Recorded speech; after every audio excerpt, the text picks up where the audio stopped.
श्री कृष्ण गोविंद हरि मुरारी, हे नाथ नारायण वासुदेव।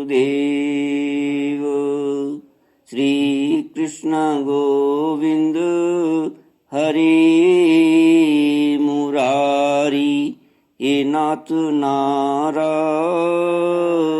वासुदेव। सच्चिदानंद रूपाय विश्वोत्पत्त्यादि Hathaway तापत्रय विनाशाय श्री कृष्णाय वयं नमः। सच्चित आनंद स्वरूप परमात्मा जो सृष्टि के उत्पत्ति, पालन और संहार करता है तथा जीवों के आध्यात्मिक आदि दैविक आदि भौतिक तापों को नष्ट करने वाले हैं, अर्थात जीवों के मानसिक, शारीरिक और भौतिक दुखों को दूर करने वाले हैं, उन श्री कृष्ण भगवान को हम नमस्कार करते हैं। ओम नमो भगवते वासुदेवाय। ओम नमो भगवते वासुदेवाय।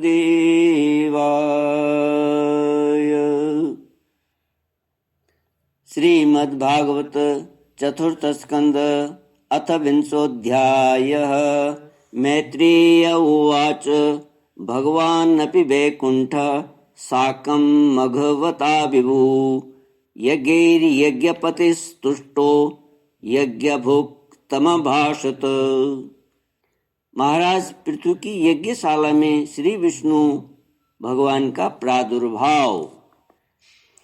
श्री मैत्रेय जी कहते हैं, विदुर जी, महाराज पृथ्वी के 99 यज्ञों से यज्ञ भोक्ता यज्ञेश्वर भगवान विष्णु को भी बड़ा संतोष हुआ। उन्होंने इंद्र के सहित वहां उपस्थित होकर उनसे कहा, श्री भगवान ने कहा, राजन, इंद्र ने तुम्हारे 100 अश्वमेध पूरे करने के संकल्प में विघ्न डाला है। अब ये तुमसे क्षमा चाहते हैं, तुम इन्हें क्षमा कर दो। नरदेव, जो श्रेष्ठ मानव साधु और सद्बुद्धि संपन्न होते हैं वे दूसरे जीवों से द्रोह नहीं करते, क्योंकि यह शरीर ही आत्मा नहीं है। यदि तुम जैसे लोग भी मेरी माया से मोहित हो जाएं तो समझना चाहिए कि बहुत दिनों तक की हुई ज्ञानी जनों की सेवा से केवल श्रम ही हाथ लगा। ज्ञानवान पुरुष इस शरीर को अविद्या, वासना और कर्मों का ही पुतला समझकर इसमें आसक्त नहीं होता। इस प्रकार जो इस शरीर में आसक्त नहीं है वह विवेकी पुरुष इससे उत्पन्न हुए घर, पुत्र और धन आदि में भी किस प्रकार ममता रख सकता है।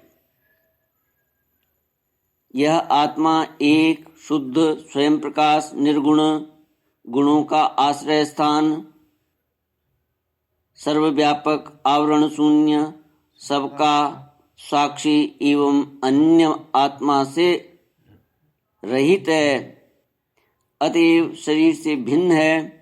जो पुरुष इस देह स्थित आत्मा को इस प्रकार शरीर से भिन्न जानता है वह प्रकृति से संबंध रखते हुए भी उसके गुणों से लिप्त नहीं होता, क्योंकि उसकी स्थिति मुझ परमात्मा में ही रहती है। राजन, जो पुरुष किसी प्रकार की कामना न रखकर अपने वर्णाश्रम के धर्मों का नित्य प्रति श्रद्धा पूर्वक मेरी आराधना करता है उसका चित्त धीरे धीरे शुद्ध हो जाता है। चित्त शुद्ध होने पर उसका विषयों से संबंध नहीं रहता तथा उसे तत्व ज्ञान की प्राप्ति हो जाती है। फिर तो वह मेरी समता रूप स्थिति को प्राप्त हो जाता है। यही परम शांति, ब्रह्म अथवा कैवल्य है। जो पुरुष यह जानता है कि शरीर, ज्ञान, क्रिया और मन का साक्षी होने पर भी कूटस्थ आत्मा उनसे निर्लिप्त ही रहता है, वह कल्याण में मोक्ष पद प्राप्त कर लेता है। श्री कृष्ण गोविंद हरे मुरारी हे नाथ नारायण वासुदेव।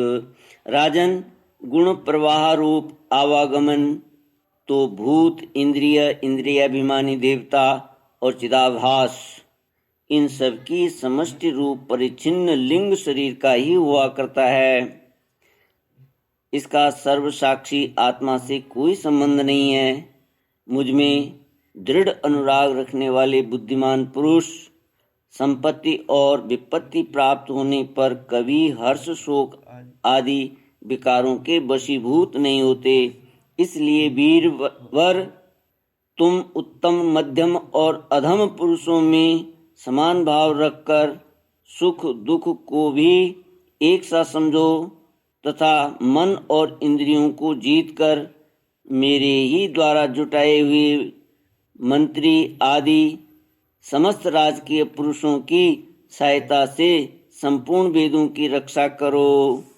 राजा का कल्याण प्रजा पालन में ही है। इससे उसे परलोक में प्रजा के पुण्य का छठा भाग मिलता है।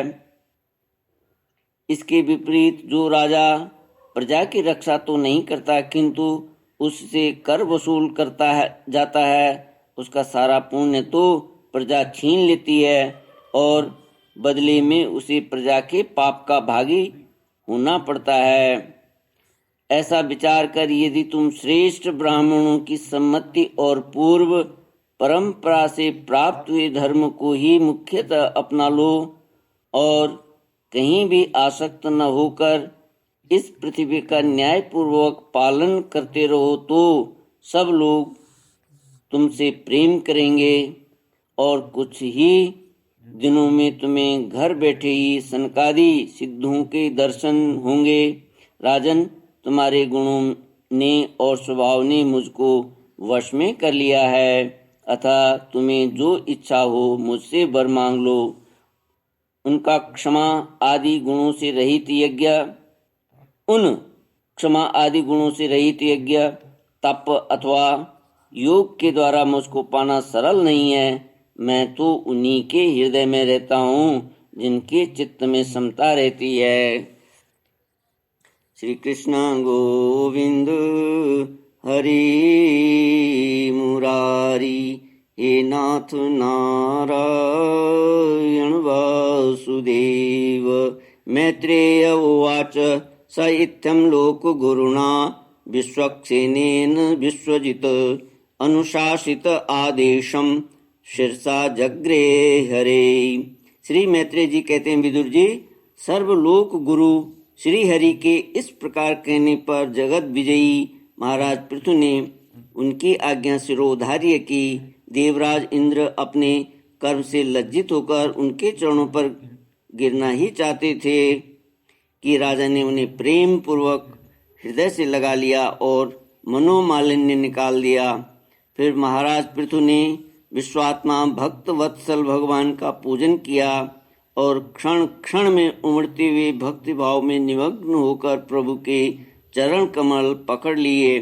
श्री हरि वहाँ से जाना चाहते थे किंतु पृथु के प्रति जो उनका वात्सल्य भाव था उसने उन्हें रोक लिया।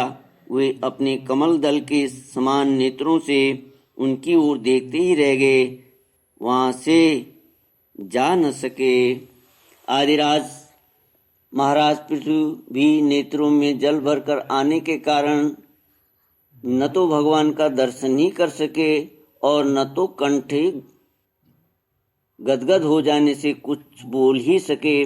उन्हें हृदय से आलिंगन कर पकड़े रहे और हाथ जोड़े ज्यों के त्यों खड़े रह गए। प्रभु अपने चरण कमलों से पृथ्वी को स्पर्श किए खड़े थे। उनका कराग्र भाग गरुड़ जी के ऊंचे कंधे पर रखा हुआ था। महाराज पृथु नेत्रों के आंसू पोंछकर अतृप्त दृष्टि से उनकी ओर देखते हुए इस प्रकार कहने लगे। महाराज पृथु बोले, मोक्षपति प्रभु, आप वर देने वाले ब्रह्मादि देवताओं को भी वर देने में समर्थ हैं, कोई भी बुद्धिमान पुरुष आपसे देहाभिमानियों के भोगने योग्य विषयों को भोगने योग्य विषयों को कैसे मांग सकता है? वे तो नारकी जीवों को भी मिलते ही हैं। अतः मैं इन तुच्छ विषयों को आपसे नहीं मांगता। मुझे तो उस मोक्ष प्रद की भी इच्छा नहीं है जिसमें महापुरुषों के हृदय से उनके मुख द्वारा निकला हुआ आपके चरण कमलों का मकरंद नहीं है, जहाँ आपकी कीर्ति कथा सुनने का सुख नहीं मिलता। इसलिए मेरी तो यही प्रार्थना है कि आप मुझे 10,000 कान दे दीजिए, जिनसे मैं आपके लीला गुणों को सुनता ही रहूं। पुण्य कीर्ति प्रभु, आपके चरण कमल मकरंद रूपी अमृत कणों को लेकर महापुरुषों के मुख से जो वायु निकलती है, उसी में इतनी शक्ति होती है कि वह तत्व को भूले हुए हमको योगियों को पुनः तत्व ज्ञान करा देती है। अतएव हमें दूसरे वरों की कोई आवश्यकता नहीं है। उत्तम कीर्ति वाले प्रभु, सत्संग में आपके मंगलमय सुयश को दैववश एक बार भी सुन लेने पर कोई पशु बुद्धि पुरुष भले ही तृप्त हो जाए, गुणग्राही उसे कैसे छोड़ सकता है? सब प्रकार के पुरुषार्थों की सिद्धि के लिए स्वयं लक्ष्मी जी भी आपके सुयश को सुनना चाहते हैं।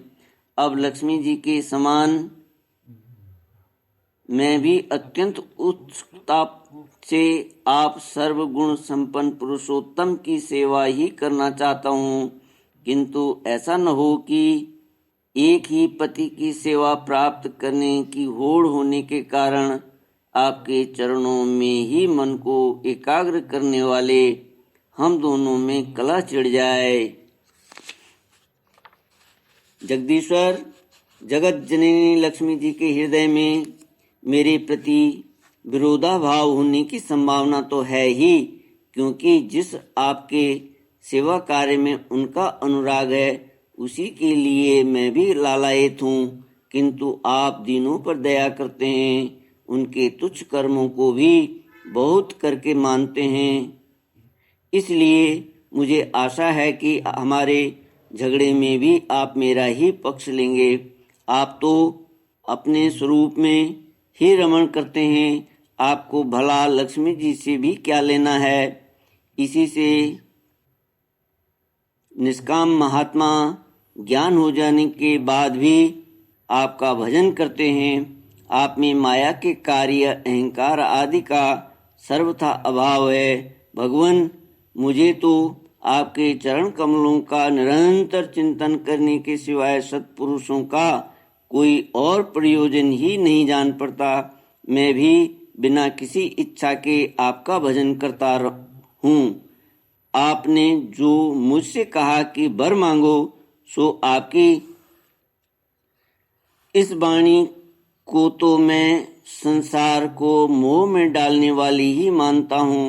यही क्या आपकी वेद रूपा वाणी ने भी तो जगत को बांध रखा है। यदि उस वेद वाणी रूप रस्सी से लोग बंधे न होते तो वे मोहवश सकाम कर्म क्यों करते? प्रभु, आपकी माया से ही मनुष्य अपने वास्तविक स्वरूप आपसे विमुख होकर अज्ञानवश अन्य स्त्री पुत्र आदि की इच्छा करता है। फिर भी जिस प्रकार पिता पुत्र की प्रार्थना की अपेक्षा न रखकर अपने आप ही पुत्र का कल्याण करता है, उसी प्रकार आप भी हमारी इच्छा की अपेक्षा न करके हमारे हित के लिए ही स्वयं ही प्रयत्न करें। श्री कृष्ण गोविंद हरि मुरारी, हे नाथ नारायण वासुदेव। मैत्रेय उवाच। श्री मैत्रेय जी कहते हैं, आदिराज पृथु के इस प्रकार स्तुति करने पर सर्वसाक्षी श्री हरि ने उनसे कहा, राजन, तुम्हारी मुझ में भक्ति हो, बड़े सौभाग्य की बात है कि तुम्हारा चित्त इस प्रकार मुझ में लगा हुआ है। ऐसा होने पर तो पुरुष सहज में ही मेरी उस माया को पार कर लेता है जिसको छोड़ना या जिसके बंधन से छूटना अत्यंत कठिन है। अब तुम सावधानी से मेरी आज्ञा का पालन करते रहो। प्रजापालक नरेश, जो पुरुष मेरी आज्ञा का पालन करता है उसका सर्वत्र मंगल होता है। श्री मैत्रेय जी कहते हैं, विदुर जी, इस प्रकार भगवान ने राज ऋषि पृथु के सार गर्भित वचनों का आदर किया। फिर पृथु ने उनकी पूजा की और प्रभु उन पर सब प्रकार कृपा कर वहां से चलने को तैयार हुए। महाराज पृथु ने वहां जो देवता, ऋषि, पितर, गंधर्व, सिद्ध, चारण, नाग, किन्नर, अप्सरा, मनुष्य और पक्षी आदि अनेक प्रकार के प्राणी एवं भगवान के पार्षद आए थे, उन सभी का भगवत बुद्धि से भक्ति पूर्वक वाणी और धन के द्वारा हाथ जोड़कर पूजन किया। इसके बाद वे सब अपने अपने स्थानों को चले गए। भगवान अच्युत भी राजा पृथु एवं उनके पुरोहितों का चित्त चुराते हुए अपने धाम को सिधारे। तदनंतर अपना स्वरूप दिखाकर अंतर्धान हुए। अव्यक्त स्वरूप देवादिदेव भगवान को नमस्कार करके राजा पृथ्वी अपनी राजधानी में चले आए। श्री कृष्ण गोविंद हरि मुरारी, हे नाथ नारायण वासुदेव। ओम पूर्णमद पूर्णमिदं पूर्णात् पूर्णमुदच्यते पूर्णस्य पूर्णमादाय पूर्णमेवावशिष्यते। ओम शांति शांति शांति। हरि ओम। श्री गुरुभ्यो नमः। हरि ओम।